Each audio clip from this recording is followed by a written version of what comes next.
Oke, jadi selamat siang, masih siang ini, dan selamat datang ke workshop pertama program magang tahun 2022 mengakomodasi kota informal. Nah, jadi ya kita semua yang sini sudah tahu, tapi biar yang nonton online tahu, ini adalah workshop pertama dalam program magang yang sudah melakukan beberapa kali turun ke lapangan untuk melihat kondisi, komposisi, lokasi, keberadaan, keberagaman, dan beberapa karakteristik lain dari sektor informal sepanjang Wahid Hasyim, Jalan Wahid Hasyim dan Jalan Johar juga di Jakarta Pusat untuk mencari konsep atau desain atau cara supaya informal dapat diakomodasi, dapat diakui haknya di dalam ruang publik Jakarta tanpa persaingan atau berdampak negatif kepada pihak-pihak yang lain termasuk informal. Jadi hari ini kita akan membahas suatu topik tertentu supaya desainnya itu bisa lebih efektif atau bisa lebih lengkap gitu. Jadi sebelum mulai perkenalan aku dulu, ya aku Chris dari RRJ yang koordinator proyek riset ini tahun ini. Silakan yang lain, Nika mungkin dulu perkenalan. Oke, halo, aku Nika, Liaison Officer Rame-Rame Jakarta. Dan aku juga jadi bagian dari magang mengakomodasi kota informal tahun ini. Terima kasih.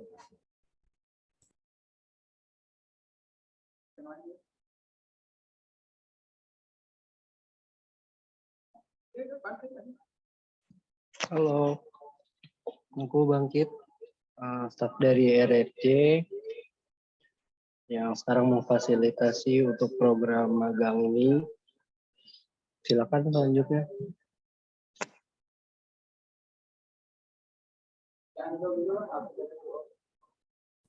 Halo semua, perkenalkan aku Anabel, di sini sebagai research intern di program mengakomodasi kota informal.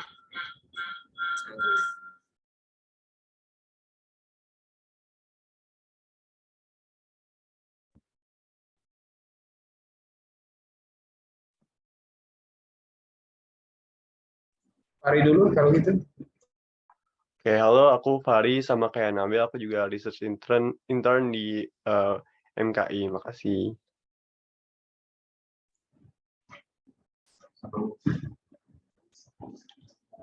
Oh, dan oke, kalau gitu yang terakhir ada juga Ilham yang sama research intern, cuman dia lagi ada kendala di Mac. Oke.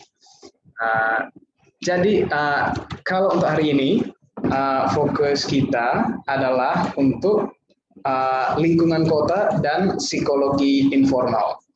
Nah, sebenarnya istilah psikologi informal itu hanya yang terbaik yang bisa kita mikirin, karena sebenarnya ini bukan murni psikologi dan juga aku jelasnya tidak bisa mewakili psikologi pelaku atau pengusaha informal masing-masing. Tapi maksudnya ini adalah kita mau melihat kota dari sudut pandang informal dan pelaku atau pengusaha informal supaya kita bisa lebih memahami bagaimana mereka pilih tempat untuk perdagangan atau berkegiatan ekonomi yang lain. Jadi sebenarnya ya semua workshop ini seperti aku bilangnya tadi, kita akan mendalami beberapa isu yang sangat kunci sebagai pertimbangan biar konsep desainnya lebih bagus. Dan setiap workshop akan mulai dengan presentasi oleh pemateri. Hari ini itu aku, dan dilanjutkan sesi tanya jawab antara pemateri, tim RRJ dan magang program ini. Kalau hari ini ya workshopnya full RRJ, tapi yang selanjutnya bakal ada juga teman-teman pemateri dari luar dari organisasi atau institusi yang lain. Jadi sebelum kita mulai membahas informalitas, sebelum kita mulai membahas Wahid Hasyim atau Kota Jakarta, aku mau nanya apa ini yang ada di gambar ini? Ini langsung jawab.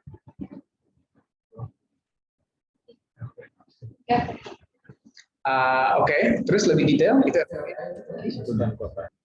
Hutan kota. Apa yang kamu bisa lihat di sini?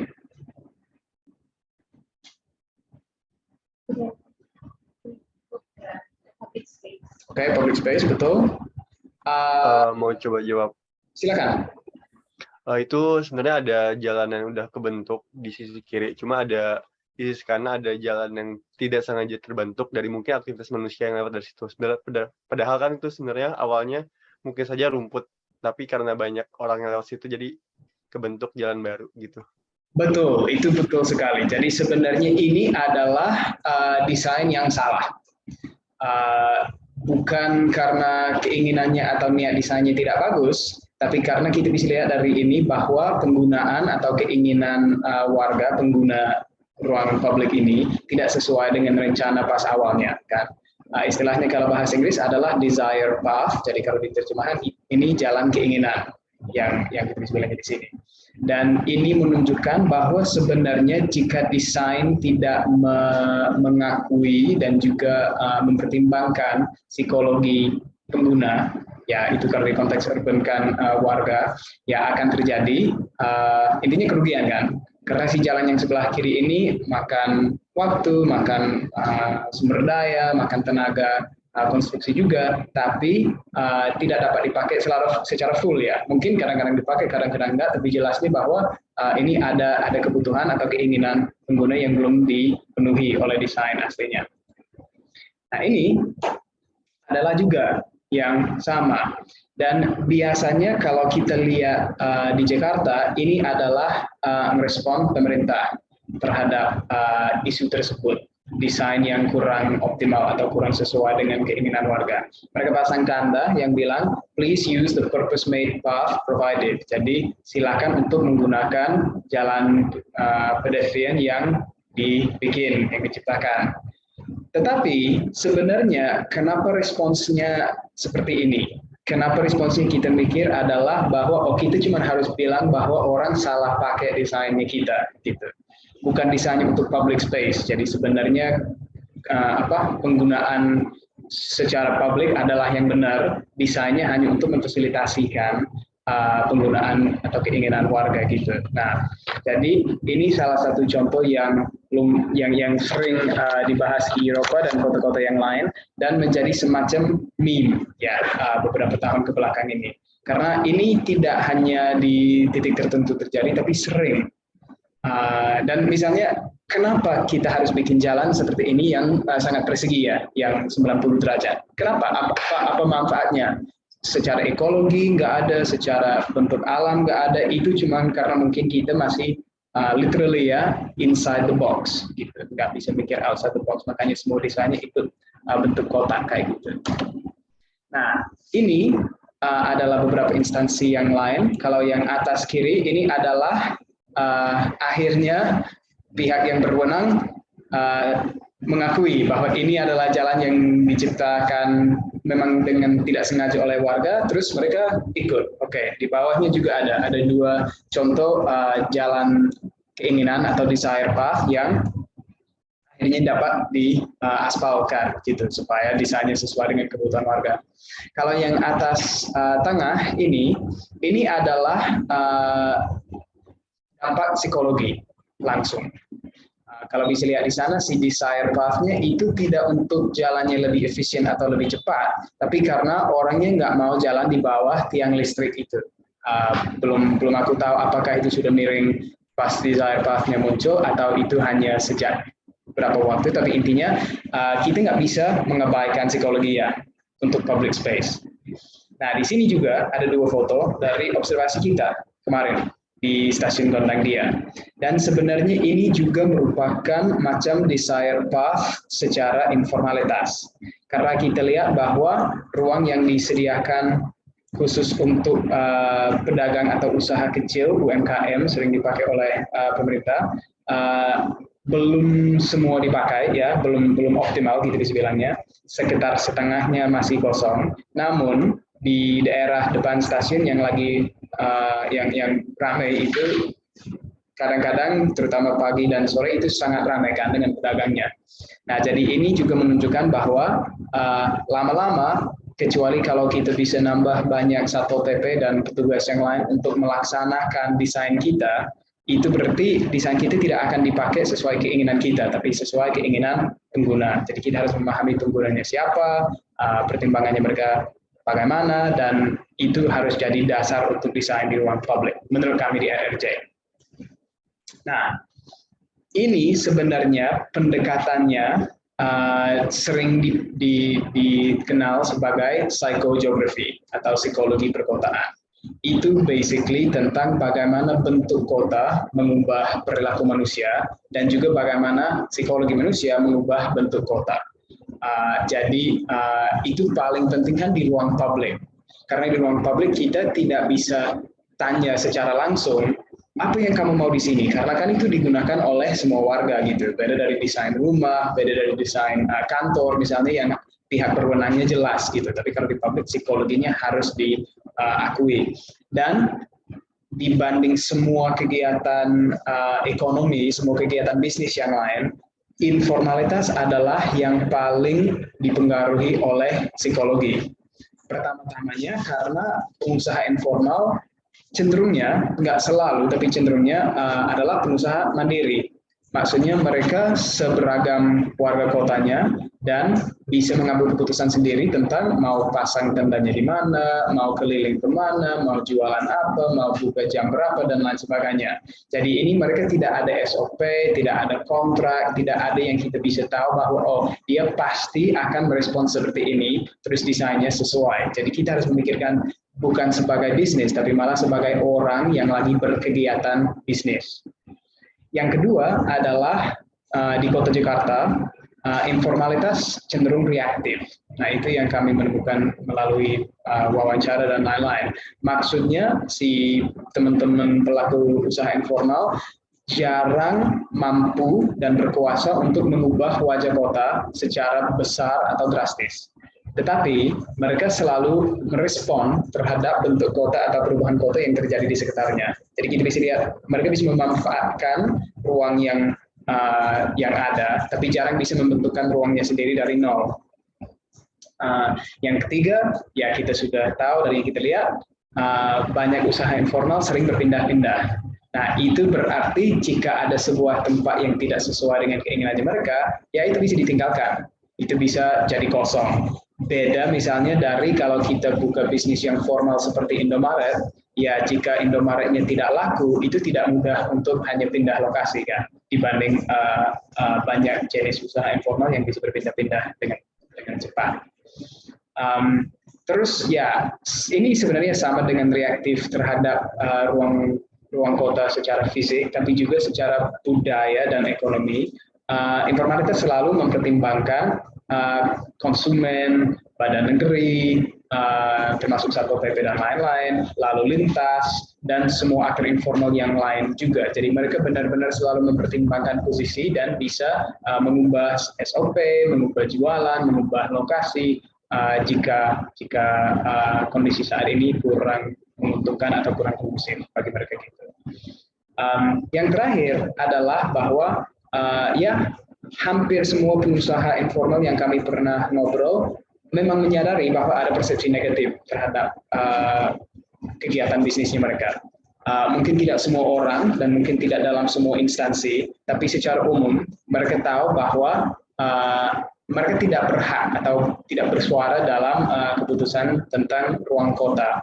Jadi mereka hanya bisa mengklaim ruang kota yang mereka bisa, karena memang tidak ada yang boleh. Begitu dimasukin ke ruang kota yang formal, ya kita bisa bilang bahwa si usaha informal itu dapat diformalkan. Tapi beda dari banyak brand yang formal juga, si usaha informal jarang ada promosi, jarang ada brand name yang terkenal. Jadi mereka benar-benar mempertimbangkan ruang sebagai dasar model bisnisnya. Gitu. Jadi kita ngebahas psychogeography khas Jakarta dari sudut pandang pengusaha informal hari ini.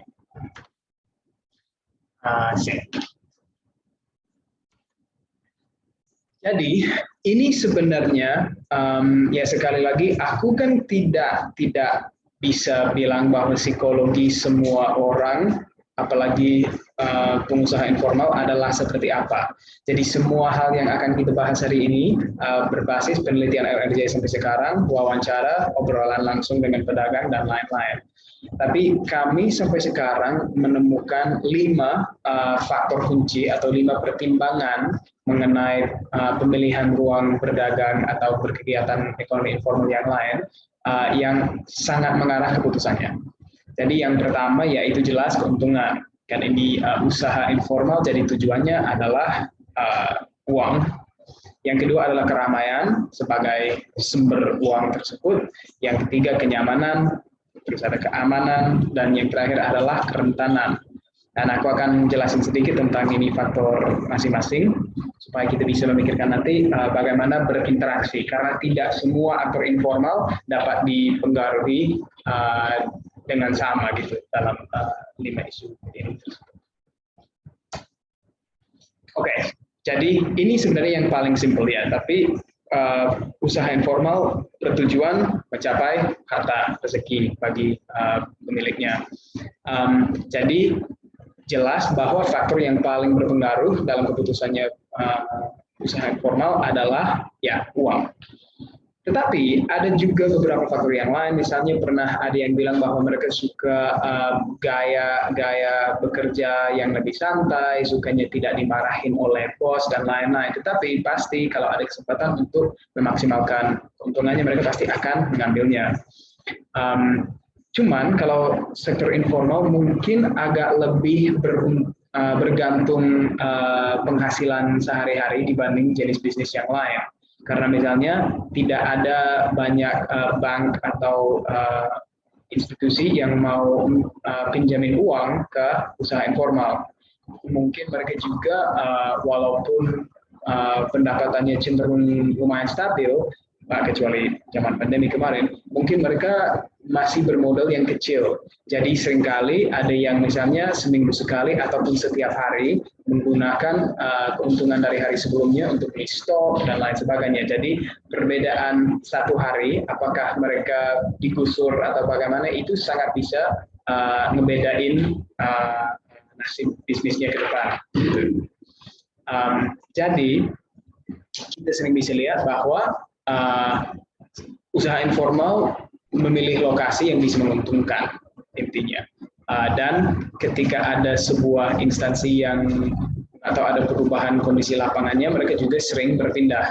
Nah ini terutama kita bisa lihat nanti dari obrolan orang-orang tertentu bahwa ada yang khusus datang ke proyek konstruksi. Tapi begitu konstruksinya sudah beres, ya mereka pindah cari yang lain karena pekerjaannya tidak ada.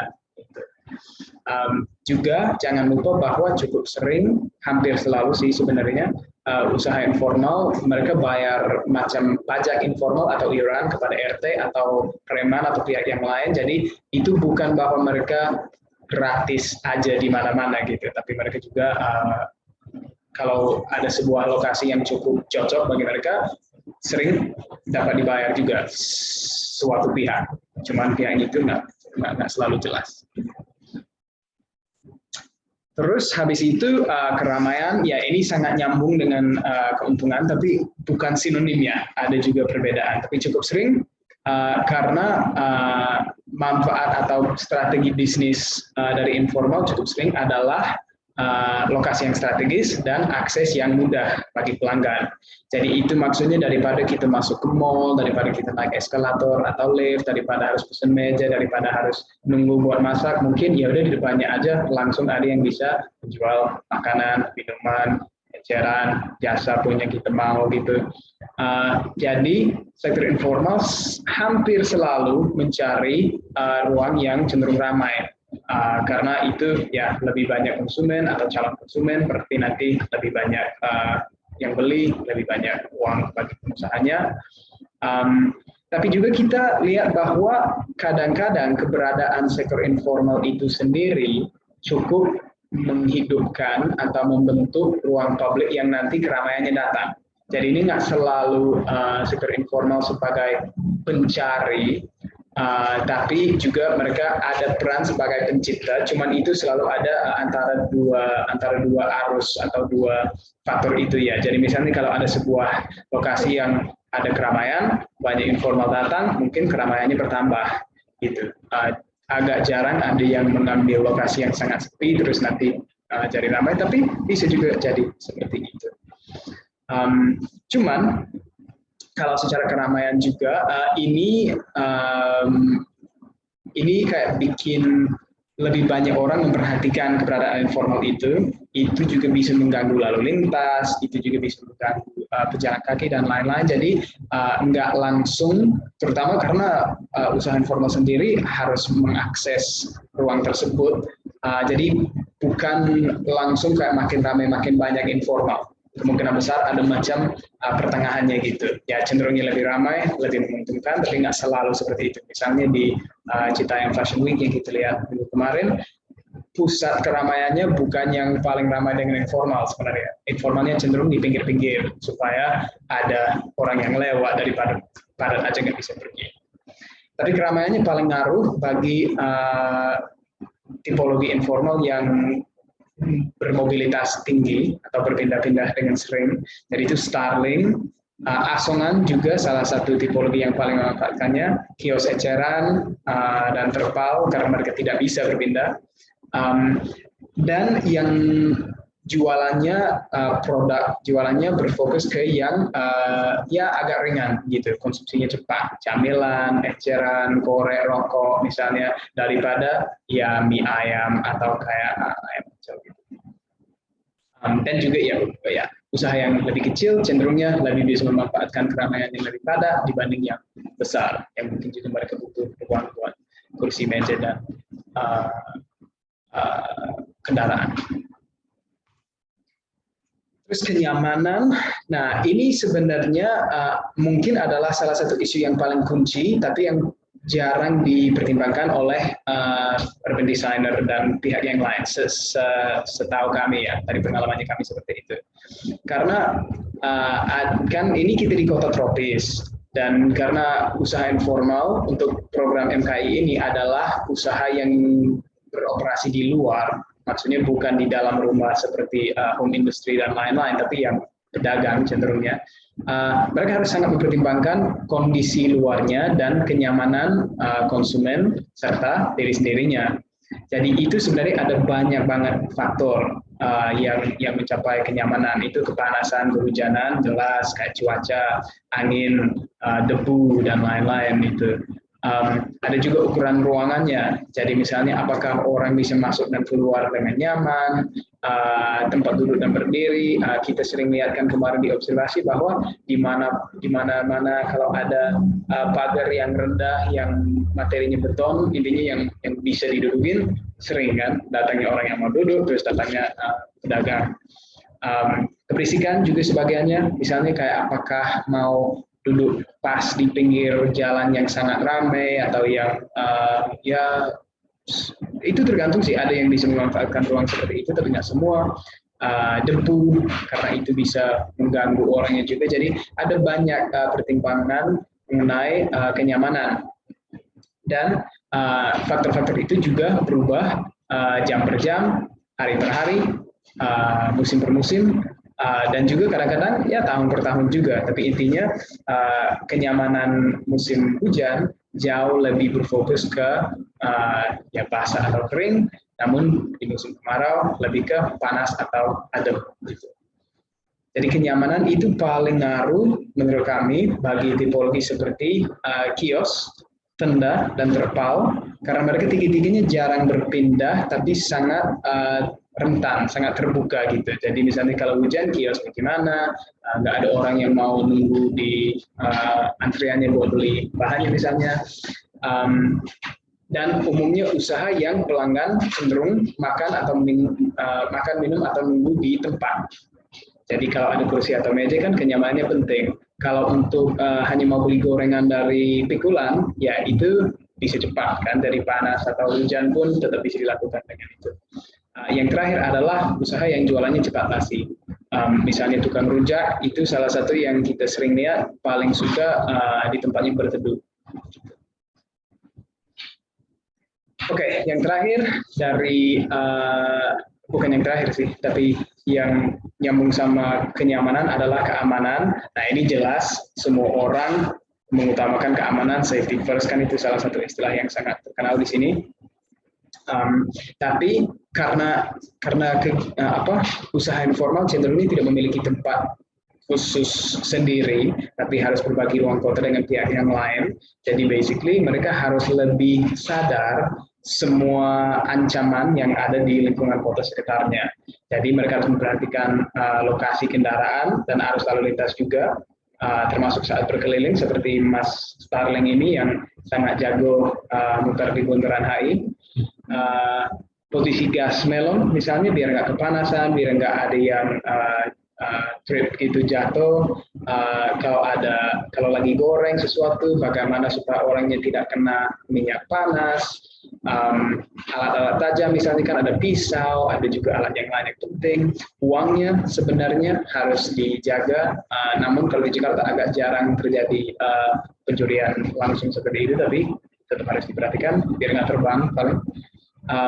Dan barang pelanggan juga. Karena namun kalau kita datang ke mall atau di tempat parkir pasti ada tanda yang bilang bahwa kami tidak bertanggung jawab atas kehilangan atau kerusakan barang. Ya, bagi pelaku informal mereka sangat bergantung opini publik ya, karena banyak pilihan juga di Jakarta yang jualannya agak mirip. Jadi begitu kita mengalami sesuatu yang buruk di warung tertentu, kemungkinan besar kita tidak akan balik sana gitu. Kalau tasnya dapat dicuri terus mereka cuma cuci tangan aja, ya lepas tangannya itu nggak bagus sih bagi strategi bisnisnya. Terus ini paling ngaruh bagi basically semua usaha informal, tapi terutama yang berjualan di pinggir jalan atau di tepian jalan juga ya, ada yang di trotoar, ada yang masih di jalan itu sendiri, yang berkeliling karena mereka lebih expose, dan yang masak karena lebih banyak hal yang berbahaya. Misalnya kalau kita hanya ngebahas ketoprak, ya cuma ada ulekan kan yang bisa jatuh, tapi yang lain kan.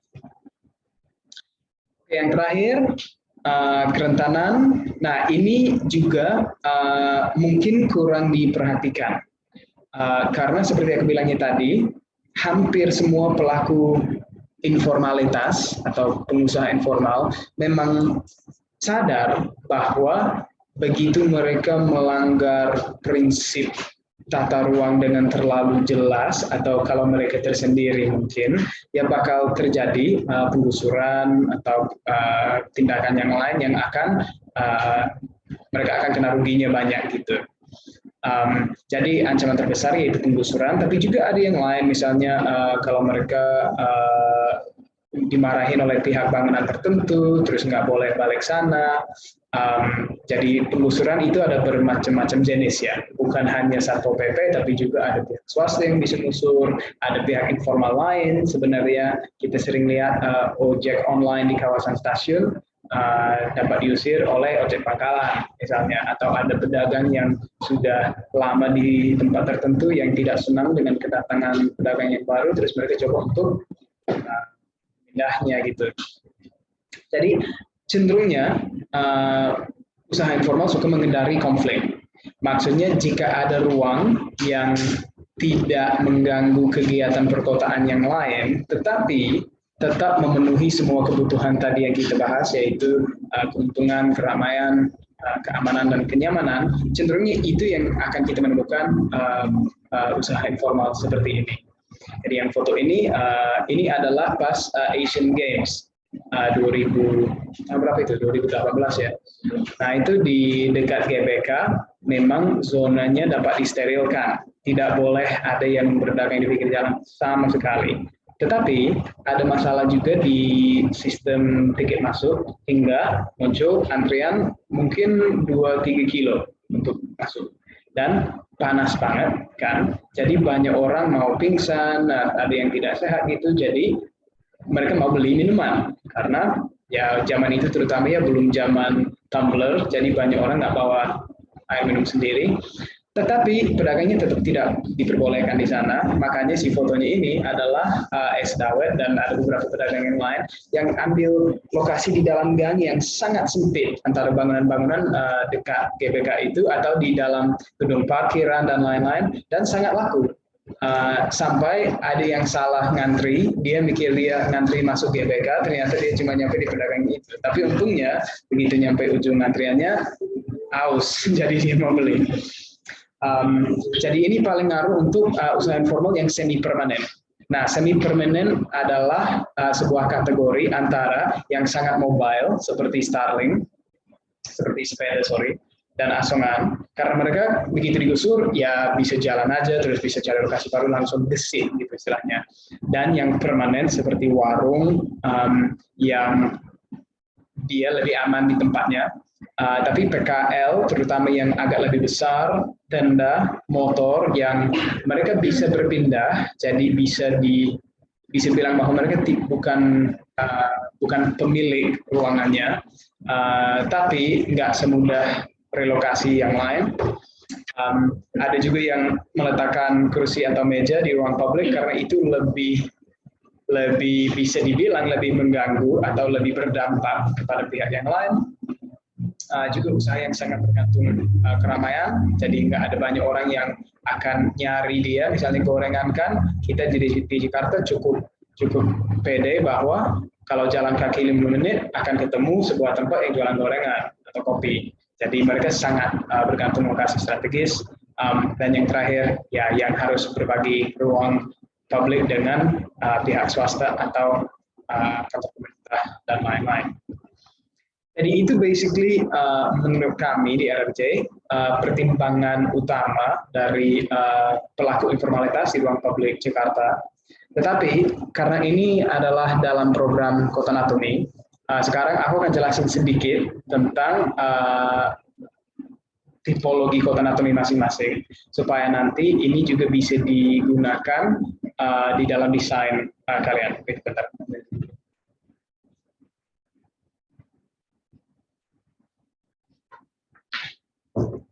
Oke, jadi asongan yang pertama dari 8 tipologi Kota Natumi itu. Pertama-tama yang harus kita mengakui dengan asongan adalah mereka sebenarnya adalah pejalan kaki juga. Cuma pejalan kaki yang lagi berkegiatan bisnis. Jadi itu berarti mereka bisa akses hampir semua tempat di ruang publik yang siapapun bisa akses juga gitu. Perbedaannya mungkin dia nggak bisa masuk ke mall atau tempat tertentu yang dimiliki oleh pihak swasta, tapi cenderungnya public space itu sangat accessible bagi mereka. Jadi mereka juga karena hanya ada stok yang bisa mereka bawa pakai tangan sendirinya gitu, cenderungnya jual yang ringan, yang kecil, dengan harga yang agak lebih tinggi dibanding pihak yang lain. Misalnya kalau kita beli kacang dari asongan itu bisa 5.000, kalau belinya dari warung atau kios itu cenderungnya cuma 3.000 doang. Karena mereka memanfaatkan mobilitas atau kedisitannya itu untuk mengakses keramaian yang lebih besar supaya convenient, itu adalah USP, unique selling point mereka. Jadi mereka sering juga bisa ditemukan di lokasi yang stereo. Misalnya depan Plaza Indonesia, depan Hotel Indonesia, di langsung depan bisnis yang lain kan sering ada asongan. Dan mereka juga nggak terlalu harus mempertimbangkan kenyamanan karena cenderungnya oke, pilih apa yang mau beli, kasih uang, lanjut, daripada mengambil atau habisin waktu di sebuah tempat tertentu. Kalau kios ini namun salah satu tipologi yang paling sering kita temukan di Jalan Wahid Hasyim ini adalah yang mungkin paling harus mempertimbangkan lokasi.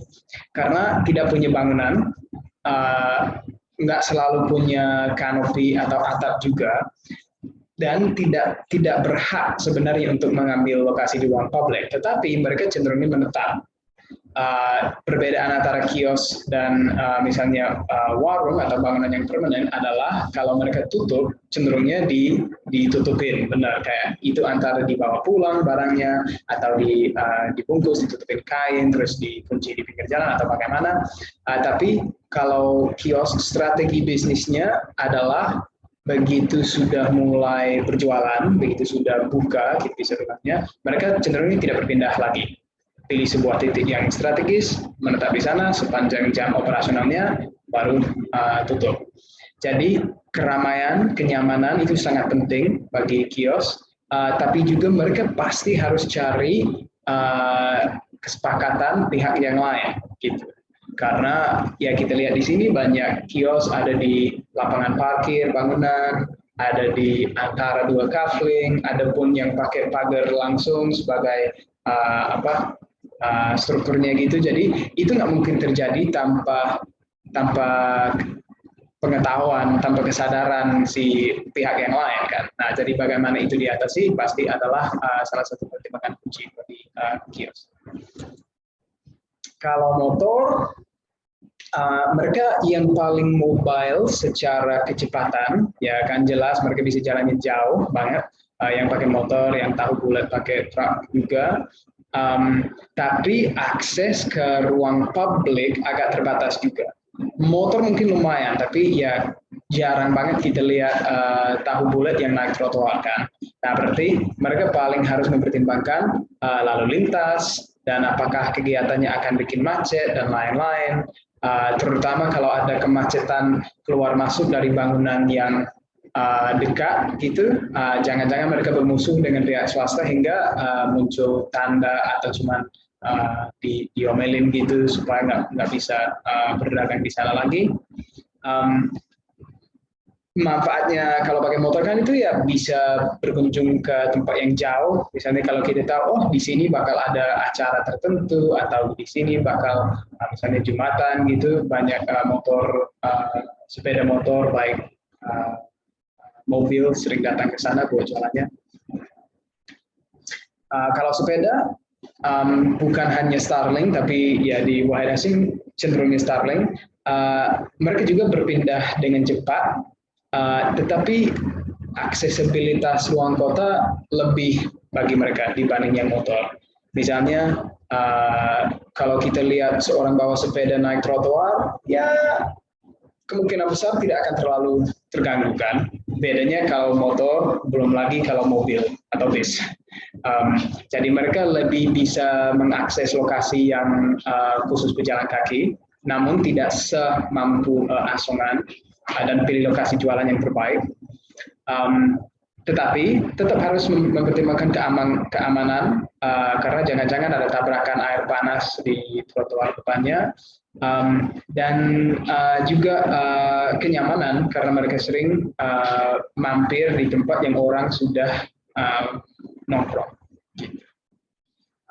Cuman yang agak unik dengan sepeda, terutama Starling, adalah mereka bisa memanfaatkan keramaian karena banyak pelanggan, tapi juga kesepian karena mereka bisa nyari konsentrasi pelanggan yang agak kecil gitu. Jadi ada model bisnis yang beda-beda bagi pengusaha yang pakai sepeda. Nanti itu dapat dijelaskan dari program yang lain. PKL, balik lagi. Dan recording masih lanjut, oke. Jadi kalau PKL, nah sebenarnya yang kami di RRC selalu harus menjelaskan, menurut kerangka kota anatomi dan penelitian kami, PKL hanya adalah satu jenis usaha informal. Jadi kita tidak sembarangan pakai PKL, pakai istilah yang sama bagi jenis atau model bisnis yang beda-beda seperti ini. Tetapi nggak bisa diapakan bahwa PKL adalah ikon atau sinonim pedagang informal di Jakarta. Jadi, namun PKL sendiri sangat beragam. Ada yang besar, kecil, ada yang jualan hampir apapun itu dapat dijualan dari gerobak. Ada juga yang khusus melayani pihak informal yang lain, misalnya jualan es, jualan air, dan lain sebagainya. Tetapi keberadaan PKL itu mungkin ya sering bikin orang lain melihat sebuah tempat sebagai yang diambil oleh informal atau diinformalkan. Jadi walaupun sepeda juga adalah usaha informal, mungkin keberadaan sepeda tidak mengubah wajah tempat, gitu, tidak mengubah suasananya dengan sesignifikan keberadaan PKL. Jadi PKL setahu kami atau dari penelitian kami yang paling mempertimbangkan kerentanannya, karena mereka penggusuran adalah tindakan yang paling berdampak kepada mereka, karena gerobak sendiri pun lumayan mahal kalau dapat diambil atau kalau barangnya dapat dihancurkan. Tetapi mereka juga sering bisa mengakses ruang yang pejalan kaki, lebih dari motor lagi kan, karena mereka juga pejalan kaki yang bawa gerobak. Tapi gerobak bukan kendaraan, jadi sering nggak dapat dilarang jelas, tapi ya. Dan PKL juga harus mempertimbangkan cuaca dan lain sebagainya. Namun cukup sering ada desain atau strategi untuk mengatasi semua masalah tersebut. Oke, cuma 2 lagi. Tenda. Nah, tenda itu juga kita membedain tenda dari warung, karena menurut kami warung adalah usaha informal yang di dalam bangunan. Tapi tenda adalah struktur temporer atau struktur sementara yang dipasang di ruang publik.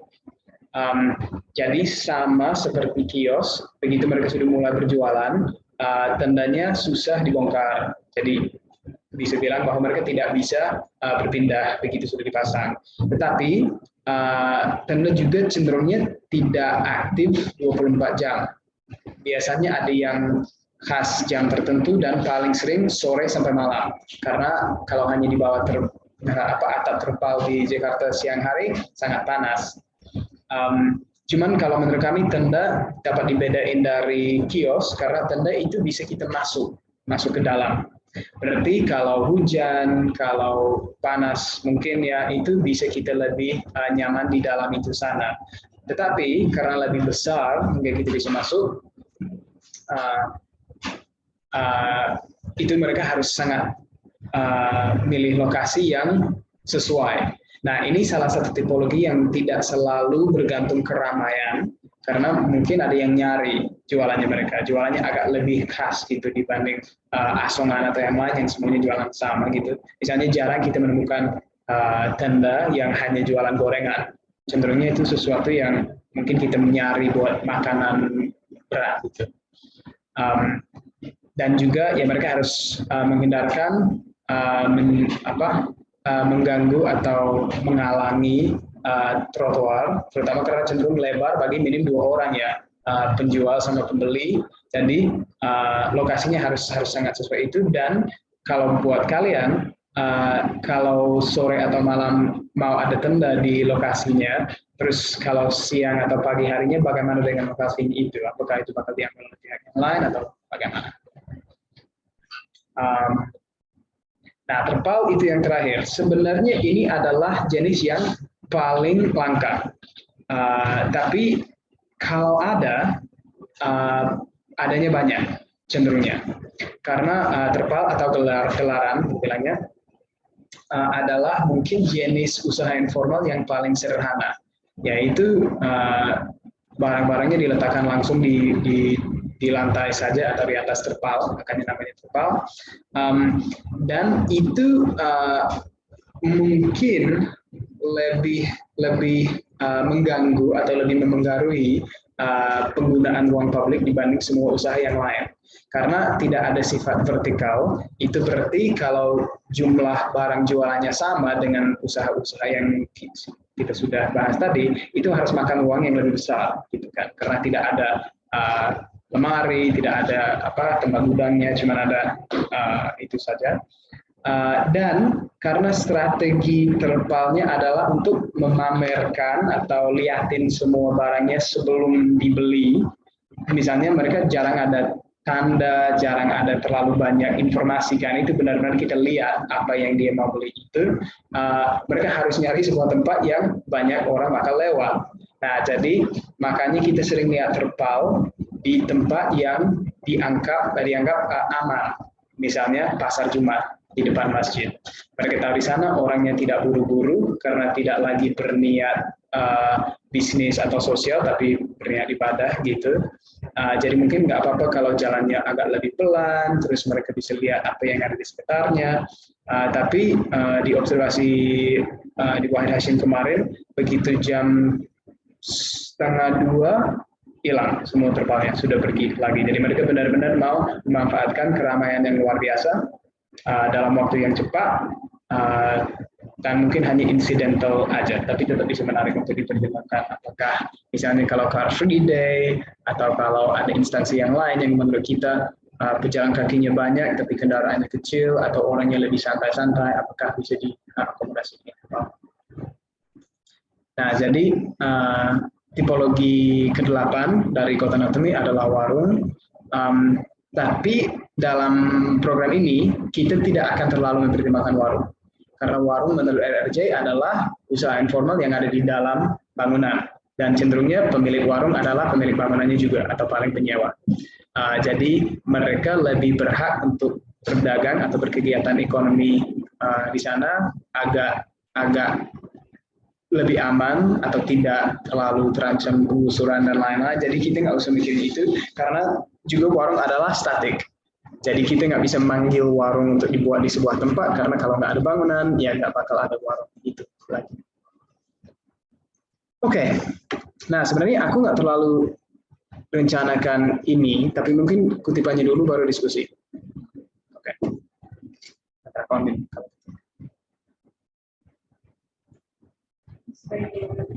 Ya, aku udah hapuskan. Jadi, seperti aku bilang pas awal sesi ini, aku kan tidak berhak untuk mewakili pedagang informal di Jakarta. Jelas, dalam beberapa parameternya aku nggak cocok buat itu. Tapi aku mau liatin beberapa kutipan dari wawancara yang dengan lebih jelas atau dengan lebih organik menceritakan tentang semua isu yang sudah kita bahas tadi. Jadi, ini yang pertama adalah Pak Budi. Dia buka kios nasi uduk setelah kena PHK dari kantor interior design, pakai nasib mertuanya kalau aku nggak salah. Tapi kenapa dia ambil di sini? Bukan karena dia tinggal dekatnya, dia tinggal di Joglo. Jadi ini di Tebet, jadi dia jalannya sekitar hampir 2 jam lah buat nyampe sini tiap hari. Karena dia ada temen yang punya pos security di depan rumahnya yang nggak lagi dipakai, terus ditawarkan, oh kalau mau buku jualannya boleh di sana. Dia juga tahu bahwa di Tebet tidak ada penjual lain yang berfokus ke tahu aci dan lain sebagainya. Jadi dia tahu bahwa bakal laku seperti itu. Nah ini kan karena jualannya khas, dia lebih mau menjauhkan dirinya dari penjual yang mirip. Tapi misalnya kalau gorengan, nggak seperti itu kan, agak beda. Tapi ini karena produknya agak khas. Ini sangat pendek. Ini adalah Bu Sumini, tukang jamu yang masih jalan kaki, masih pakai cara yang sangat tradisional, tidak pakai alas kaki pun. Dan dia ya ini menjelaskan bahwa kalau di kawasan itu di Karet Setiabudi Jakarta Pusat, Sabtu Minggu banyak orang libur, jadi dia tidak berdagang di sana. Jadi dia hanya datang begitu ramai karena dia mau banyak orang belinya. Tapi dia jalan kaki aja di trotoar, bisa nyebrang jembatan penyeberangan gitu, dia bisa mengakses semua ruangan, bahkan sampai di pintu masuk kantor dia kadang-kadang nunggu di sana kalau ada bangku atau pagar yang bisa dia. Ini agak lebih panjang, tapi sangat menarik. Jadi ini adalah 2 orang yang dalam foto ini sedang berdagang di pasar takjil di Kebon Kacang. Tetapi kalau lagi bukan bulan puasa, mereka dua-duanya punya usaha yang lain masing-masing. Jadi mereka hanya, walaupun pasangan suami istri, mereka hanya berdagang bersama seperti ini saat bulan puasa, karena ada semacam ini dia bilangnya Pak Slamet, ada macam pasar takjil. Jadi dia memperhatikan bahwa ada banyak meja takjil di sana. Terus kalau mereka tidak cepat-cepat melayani pelanggannya, itu nggak dapat. Gitu. Banyak orang lewat saja karena kan begitu menjelang azan sore itu, lupa namanya, maghrib. Kan banyak orang lebih buru-buru, jadi mereka butuh berdua supaya bisa memenuhi semua kebutuhannya. Tapi biasanya Pak Slamet berkeliling dan biasanya Bu Marni dia jual di dekat rumah gitu. Jadi ini contoh bahwa instansi atau perubahan budaya di kota bisa dijawab atau dipenuhi oleh basically hanya informal doang. Tidak ada banyak bisnis yang lain yang tahu-tahu bisa nambah karyawannya cuma selama 1 bulan, bisa pasang lokasi baru hanya buat 1 bulan, terus 11 bulan setahun kosong aja, kan itu tidak cocok. Jadi kita harus mempertimbangkan hal seperti itu. Ini Pak Yusuf, nah dia ceritanya agak beda. Dia hanya berdagang di lokasi yang dekat sama rumahnya karena hanya warga dapat macam izin gitu untuk jualannya di sana. Tapi dia juga membagi satu titik jualannya dengan usaha yang lain. Jadi dia mulainya pagi jam 9, jam 4 sore sudah stop gitu karena rujak paling laku jam-jam yang panas. Terus ketopraknya datang dan ganti tempatnya. Jadi buburnya pagi, rujaknya siang, ketopraknya sore di satu titik tertentu. Dan mereka sudah tahu dan hafal jam berapa akan diganti. Gitu seperti itu, supaya semuanya tidak buang waktu kalau nggak ada pelanggan. Ini Mbak Nur, nah ini sebenarnya singkatnya psikologi banget, karena dia dulu kerja di restoran, tapi akhirnya dia nggak terlalu suka karena tidak bisa menjaga anak dan bekerja di restorannya itu. Intinya jam kerjanya tidak sesuai dengan kebutuhan dia sebagai ibu anak. Jadi ya udah dia ikut penjualannya ibunya di pinggir jalan seperti ini karena dekat rumah, tetap bisa mengawasi anak dan juga jualannya hanya pagi doang. Dia munculnya sekitar jam 5:30, jam 9 sudah habis, bisa pulang, bisa siapin makan siang bagi anak pulang sekolah gitu dan lain-lain. Jadi dia sukanya itu karena lebih santai, lebih sesuai kebutuhannya dia sebagai seorang ibu dan juga jamnya sesuai. Ini adalah seseorang yang ini sepeda perlengkapan warteg. Jadi juga sering dikenal sebagai tukang saus. Jadi dia jual saus, minyak, micin, garam, daun gitu kayak kantong plastik, hal-hal yang warteg perlu gitu. Ternyata itu hampir selalu orang Tasik yang ambil kerjaannya seperti itu. Mereka ada kayak budaya untuk itu. Tapi dia karena kendaraan, walaupun sepeda, kendaraannya agak besar, dia harus menghindarkan kemacetan. Karena remnya nggak terlalu bagus dan lain-lain, jadi dia bilangnya bahwa begitu macet karena jam makan siang, dia minggir gitu, tapi dia mau jalan ke tempat yang lain pada jam tertentu. Tapi ini juga adalah sebuah contoh informalitas yang melayani informalitas yang lain. Karena si pemilik warteg, misalnya kalau cuma ada 1 atau 2 orang, mereka nggak mampu ke pasar sambil jualan kan. Itu berarti wartegnya tutup, tapi makanannya tetap ada di sana, uangnya tetap ada di sana, dan lain sebagainya. Jadi dia hanya datang dan cenderung di tepi jalan, nggak naik ke trotoar, tapi hanya sebentar doang, baru berangkat lagi. Jadi ini juga kalau mau ada warung atau kios, mungkin harus mikirkan kalau orang seperti ini datang, di mana dia bisa minggir. Bukan parkir ya, tapi minggir. Pak Nedi, ini yang dari depan stasiun Gondang dia. Foto ini aku paling suka karena kita lihat bahwa dia jualan pisang, tapi pisang juga ada di belakang ini di kios buah. Jadi ini jelas bahwa lokasinya sangat ngaruh gitu, dan dia karena dia mengalami amputasi kaki, dia tidak bisa sembarangan pilih tempatnya. Tempatnya harus sangat spesifik. Dia juga pilih untuk jual hanya tisu sama pisang, karena dia nggak bisa berdiri, nggak bisa masak, nggak bisa motong pun gitu kan, hampir nggak bisa mempersiapkan apapun selain yang bisa dia taruh di kotak ini. Namun dia sering diganggu atau minta pergi oleh Satpol PP dan manajemen stasiun. Dia cukup tahu bahwa lokasi ini satu-satunya USP atau satu-satunya strateginya adalah convenient, dia selalu kembali ke tempat yang sama. Pak Soekardi, cepatnya dia dulu jual soto Betawi hanya di rumah, tapi karena pas pandemi mulai jatuh ekonominya, terus dia kena hutang karena belum bayar kontrakan, dia mulai keliling. Cuman dia nggak pilih pintu C, karena pintu C walaupun itu yang paling ramai di stasiun Fatmawati ini, sudah ada kios dan warung.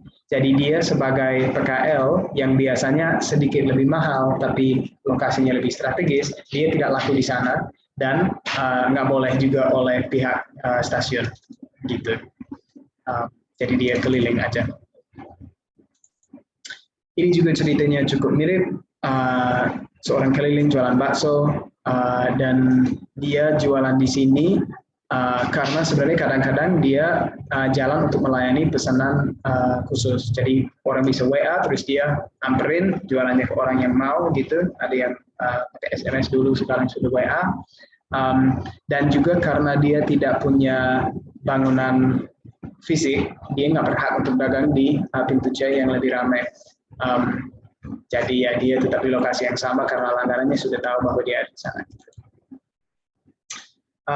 Buru ini saya masukin karena ini jenis usaha yang mungkin sangat unik ya. Ini motor odong-odong, jadi motorized vehicle. Jadi kita masukin ke kategorinya motor, tapi usaha informal juga.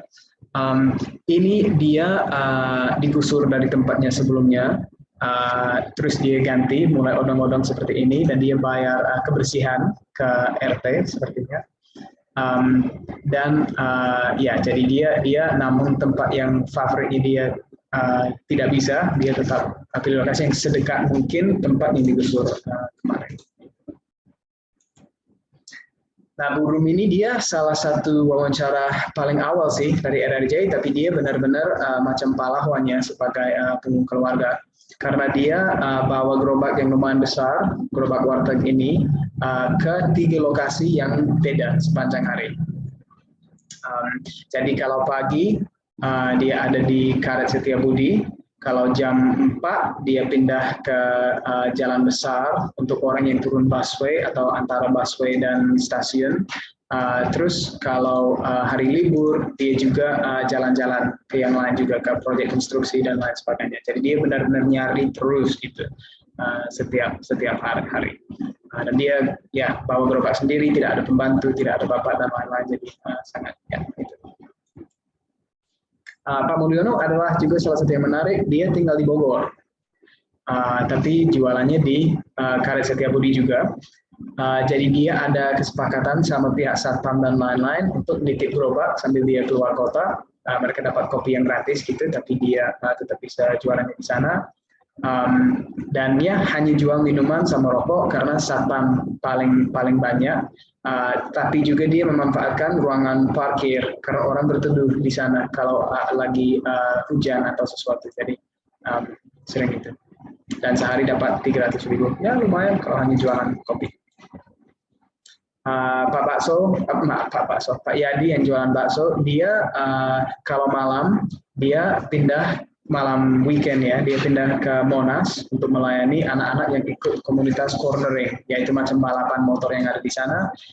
Tapi selain itu dia cenderungnya ada di Tanah Abang dekat KRL gitu. Jadi dia salah satu yang nyari keramaiannya banyak gitu. Dan gerobaknya nggak selalu dibawa. Jadi dia nitip gerobak di tempat yang jualannya. Jadi kalau weekend dia nitip di Monas, kalau weekday nitip di Tanah Abang. Jadi gerobaknya tidak ikut pulang pergi sama dia. Mas Desen juga sama. Nah ini hampir kita selesai nih.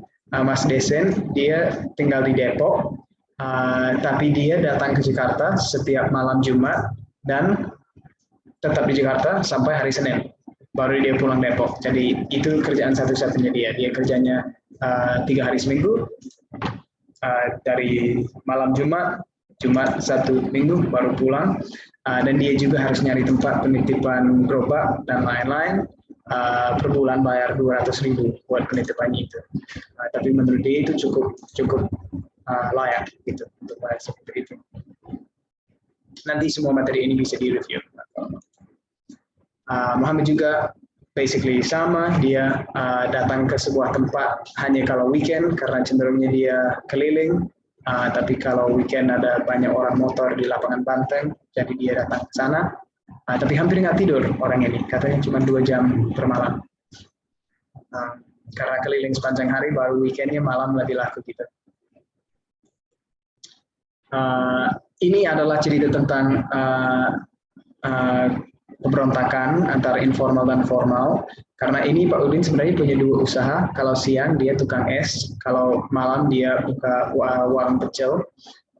Tetapi dia sudah relokasi berkali-kali sebenarnya.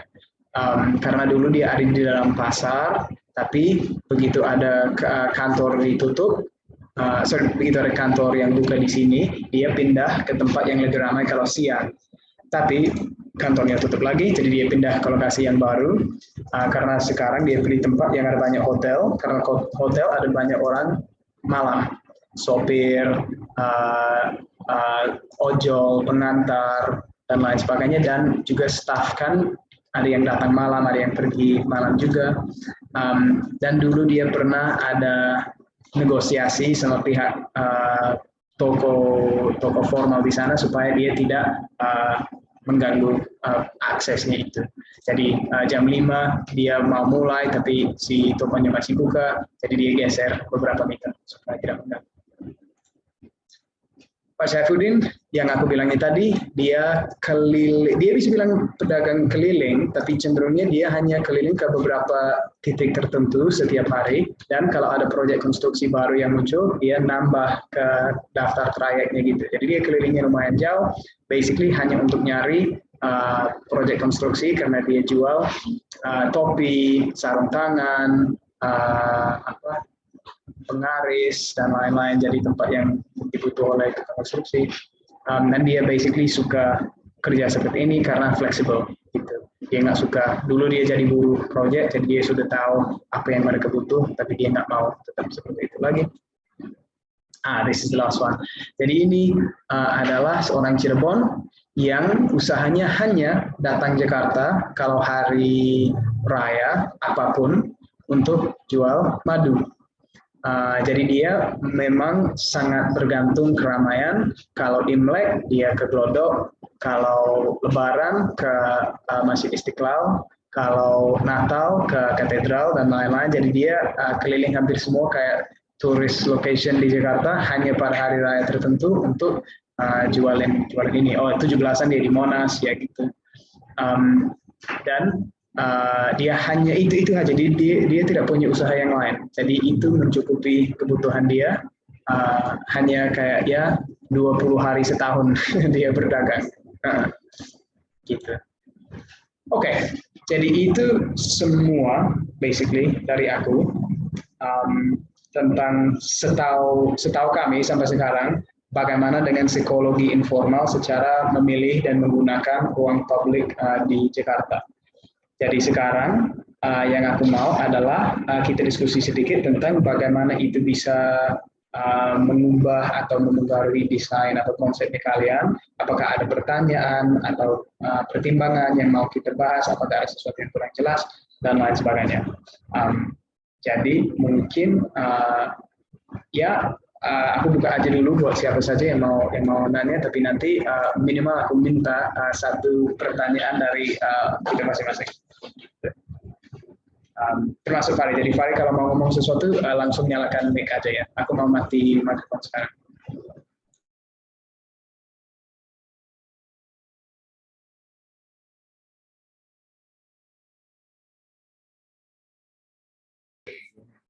Aku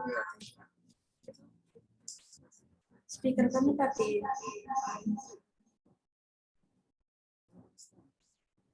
Halo, masih. Oke.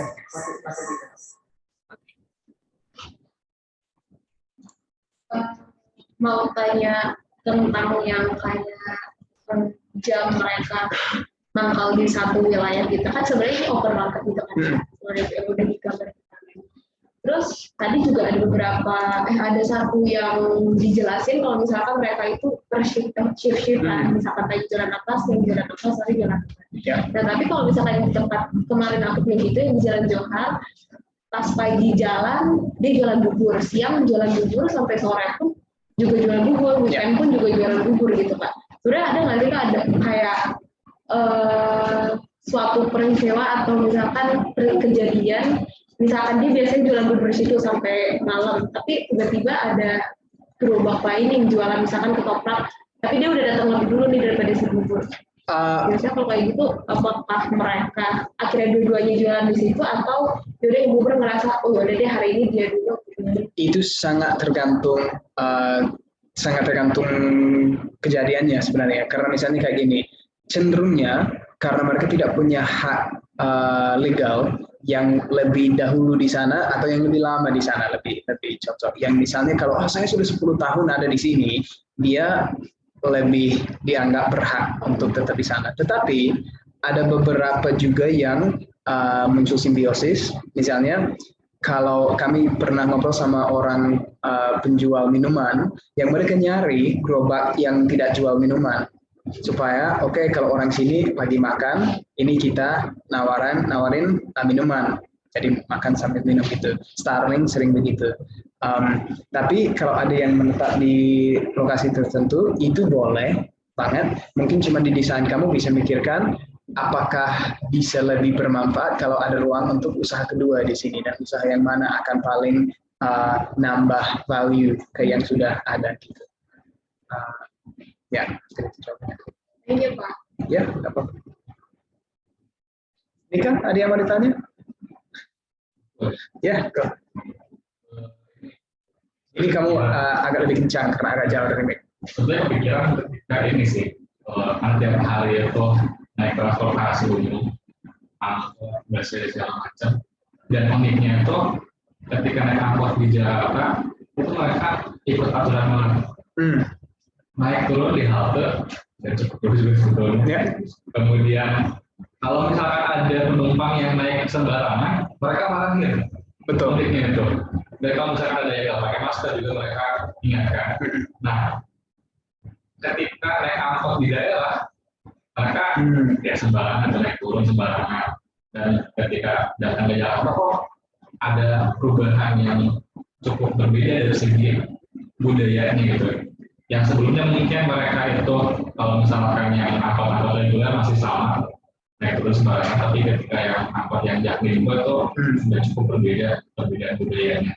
Nah, ketika dipikirkan dalam konteks misalkan informal, mungkin saling ataupun di aspek yang lain itu. Nah, kira-kira perubahan itu bisa terjadi menurut Kris itu kenapa? Wah, kenapa? Apa yang membuat mereka tuh ingin ikut aturan yang sudah kita buat, misalkan yang tadi naik turun di halte, ya, masker segala macam. Kalau dalam konteks transportasi, mungkin karena itu bukan ruang publik. Ya, walaupun transportasinya publik, kayaknya kita semua memperlaku transportasi publik agak beda dari ruang publik. Maksud aku kayak misalnya kalau di ruang publik, mungkin aku yang muter video di HP, ya merasa itu haknya aku ya. Tapi kalau di dalam kereta mungkin enggak. Maksudnya kan pakai headset pasti. Atau kayak apa yang begitu ya? Itu pertanyaan yang bagus karena aku nggak bisa langsung menjawab.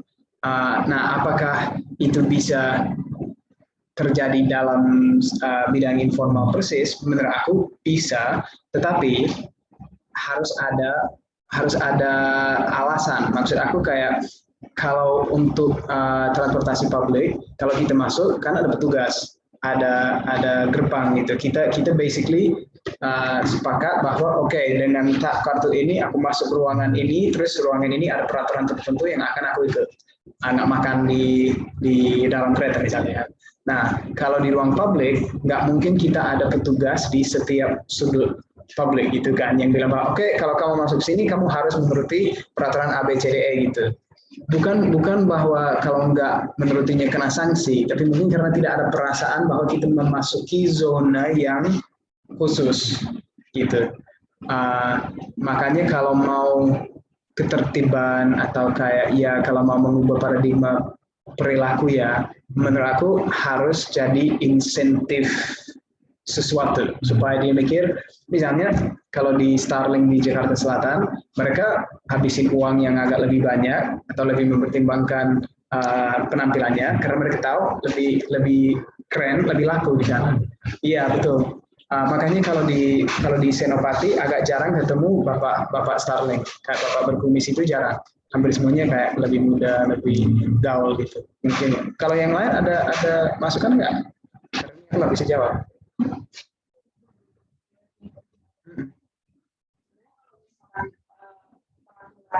Itu mungkin mikir pendeknya adalah kalau itu overhead sekali sih mereka kenapa nggak mau turun gitu karena entah di dalam sistemnya misalkan mereka check in dan check out sesuatu apa namanya kayak check in dan check out sampai di busway harus kayak apa segala walaupun ini dan jalur mereka stop dan mereka jalan itu bakal terekam bakal record gitu jadi kalau misalkan mereka berhenti di tempat yang tidak seharusnya itu akan menyalahi jalur-jalur yang lain juga pun menyalahi jalur mereka sehingga mereka harus taat sama itu dan mereka dibayarnya bukan dari berapa orang yang naik sedangkan kalau angkot tradisional dibayarnya adalah tergantung berapa orang yang naik kalau di Tebet sendiri itu di jalan yang nggak ada jalan yang mana jadi ada kalau Asembari situ nggak ada Jaklingko-nya kalau misalkan yang seberang rel itu pakai Jaklingko. Nah jadi kalau misalkan aku berangkat, aku selalu pakai yang Asembari karena aku bisa stop di mana aja. Nah itu kan penghasilan bapak angkotnya itu didapatkan dari ya seberapa banyak yang naik di hari itu kan dan memang mungkin nggak sebanyak Jaklingko gitu penghasilannya. Tapi kalau yang bapak sebut Jaklingko dia penghasilannya ya bukan dari berapa banyak penumpang yang diambil, jadi makanya mereka mungkin itu taat gitu karena sebenarnya gampangnya adalah ngomongin sanksi sih karena mereka udah tahu peraturannya tapi ada juga masih ada beberapa yang jadinya mau aja gitu dan mereka malah biasanya kalau kayak gitu mereka milih nggak usah tag karena mungkin dari tag itu entah mereka terikor ininya atau jangan masih ngomong soal aku pernah 2 kali nyetop sembarangan tapi Jaklingko mau bawain tapi nggak mau Sebenarnya agak nyambung dengan itu karena begitu dia bilangnya mampir liar gitu ketutupan atau mengganggu lalu lintas ya itu juga sudah muncul di pedagang informal juga maksudnya kita jarang lihat yang ukurannya cukup untuk jadi menghalangi satu jalur full benar-benar menetap di sana. Misalnya kayak tahu bulat, dia hanya muncul malam kan. Itu bukan karena hanya malam orang nyari makanannya itu, tapi karena strateginya harus ada relatif lalu lintasnya harus relatif sepi. Kayak tahu bulat juga kalau misalkan di stasiun Tebet itu ada, tapi mereka nggak pernah benar-benar berhenti lama gitu. Kayak mau jalannya pelan-pelan tapi mereka jalan gitu sampai nemu mungkin misalkan kayak kalau di Tebet itu ada Alfa Midi, pokoknya seberang Asembari itu ada tempat berhenti busway.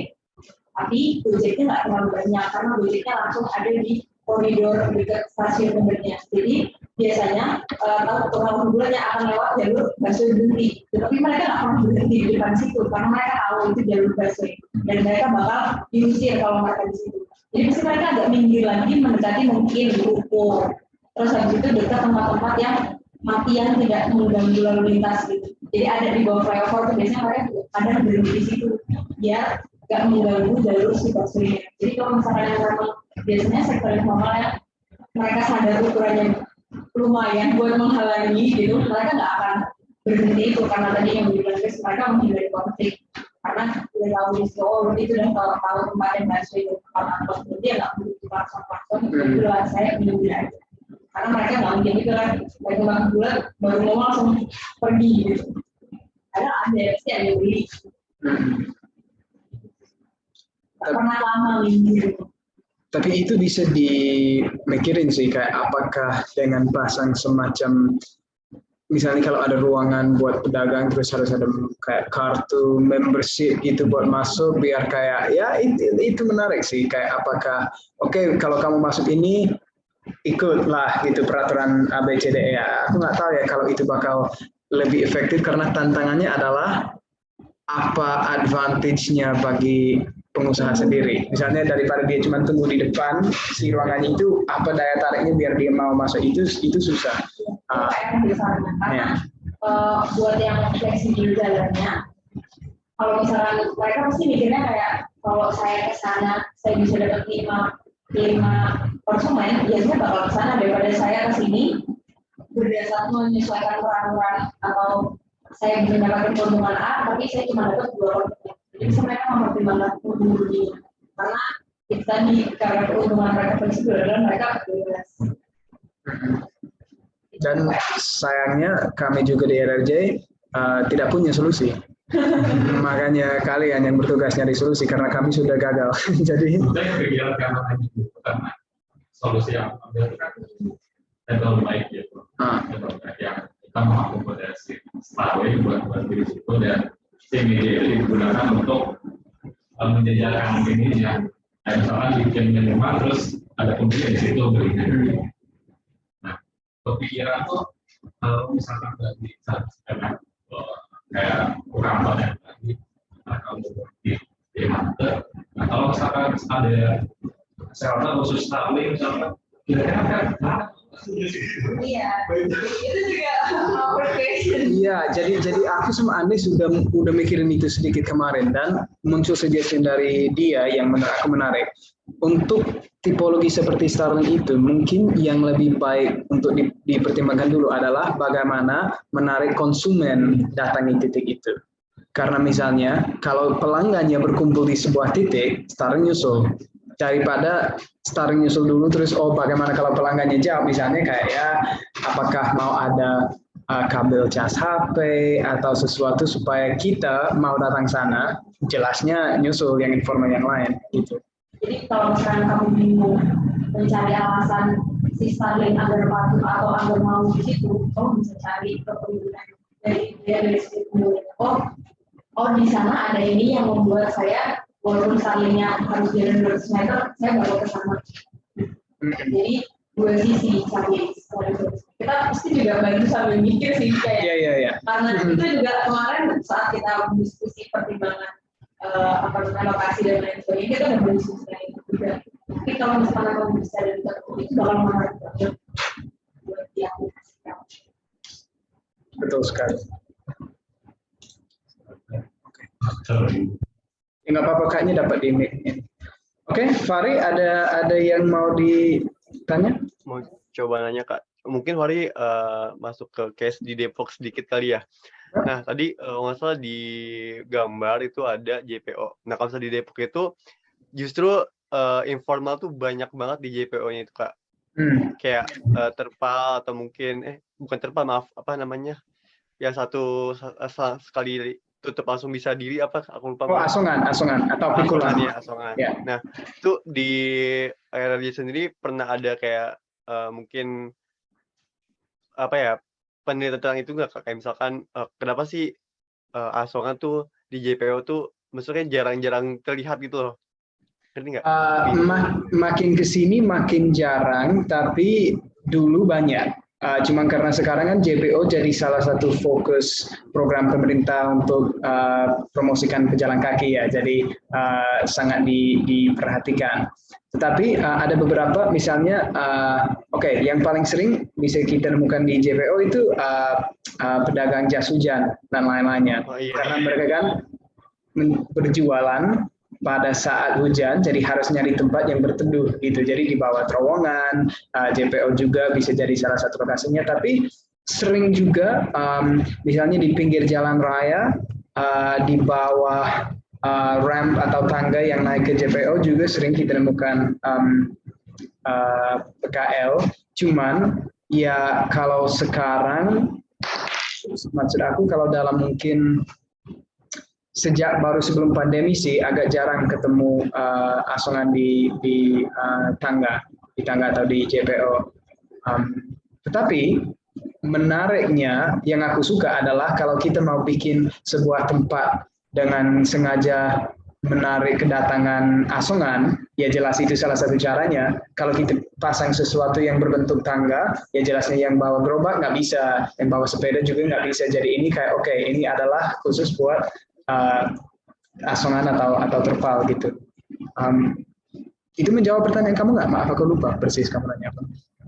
Iya, kayak kurang lebih tentang JPO gitu. Soalnya di dekat stasiun kota juga kan udah dimulai dirapin yang di apa namanya keluarnya itu kan. Nah, cuma Farid kemarin justru ngeliat di Asongan ini di Wahid Hasyim nggak terlalu banyak, kayak jadi lebih mungkin ke PKL, Starlink segala macam. Jadi kayak kemarin Farid belum nemuin yang persis di mata Farid tuh nggak ada Asongan gitu. Ada beberapa di stasiun Gondang dia, misalnya yang jualin masker yang atau kayak kayak kantong plastik HP buat sopir ojek. Nah, kalau yang di depan Jakarta Theater itu masih kayak is that kiosk or is that asonannya? Karena sebenarnya mereka bisa membawa semua jualannya, cuman begitu nyampe ke sana cenderungnya menetap. Jadi itu sebenarnya bisa dimasukin kategori masing-masing. Tapi sering ada juga di JPO depan Sarina. Oh, tapi nggak ada lagi ya karena bikin MRT itu. Di Tanah Abang juga ada yang aku nggak tahu katanya kalau bahasa Indonesia, tapi kayak macam kayu terus digantung kantong-kantong kecil jualnya kayak kacang telur jualnya. Ya yang ini apa istilahnya Bu itu? Rencengan ya itu. Jadi itu ada di Tanah Abang masih. Tapi memang dikit di Wahid Hasyim karena si Asongan setahu kami jauh lebih pilih tempat yang susah bagi informal yang lain. Jadi kalau mau nemu banyak Asongan, mending di Jalan Sudirman Tamrin, di jalan besar gitu, depan kantor pemerintah dan lain-lain seringnya ada dekat busway. MRT cenderung di pintu keluar MRT ada yang duduk di depan kaca jualan kayak tisu, masker, hal-hal kecil kayak gitu, lumayan sering. Berarti itu mereka kayak tadi Kak Ilham terus sama tadi yang Asongan itu kita nge-trigger justru kita nge-trigger orang-orang bukan pengunjung, pembeli datang baru mereka yang datang itu sendiri, bukan kita membuat tempat yang khusus untuk mereka gitu ya Kak? Bisa dari pendekatan dua-duanya. Itu tergantung karena sebenarnya dengan mengakomodasi ada dua sifat. Mengakomodasi informal ada sifat pertama yaitu mengatasi atau mencegah dampak negatif atau masalah yang terkait informal. Misalnya kemacetan, jalan menjadi kotor misalnya dan lain sebagainya. Yang satunya adalah kita bisa mengoptimalkan atau memaksimalkan penggunaan ruang publik dengan nambah informal dengan cara yang tidak menyebabkan masalahnya itu tadi. Jadi misalnya ada dua pilihan. Narasinya bisa bilang kayak gini. Ini adalah sebuah titik yang sangat cocok bagi Asongan. Jadi aku mau desain sebuah tempat yang dia bakal datang. Atau yang kedua, ini adalah sebuah titik yang lagi ada masalah dengan keberadaan Asongan. Jadi aku mau desainnya supaya masalahnya tidak ada lagi gitu. Dan itu sama buat semua jenis. Jadi pertama-tama kalau kamu lihat di titik ini ada jenis informal tertentu, ya desainnya harus sesuai sama kebutuhannya dia. Tapi misalnya kalau kamu juga mikir, tapi kalau di sini ada 3 PKL dan aku mau dia menetap di sini sepanjang hari, berarti orangnya harus juga berkumpul di sini. Berarti harus ada fasilitas bagi konsumennya juga. Jadi pejalan kaki, konsumen baik calon konsumen, pihak swasta seperti kalau di depan bangunan tertentu jangan terhalang keluar masuk parkir, dan informal tiga-tiganya harus dipertimbangkan karena menurut kami ruang publik Jakarta adalah ruang informal, tapi informal itu bukan hanya dilakukan oleh pengusaha informal. Kita begitu jadi konsumen juga melakukan informalitas kan, jadi itu semuanya bisa dipertimbangkan.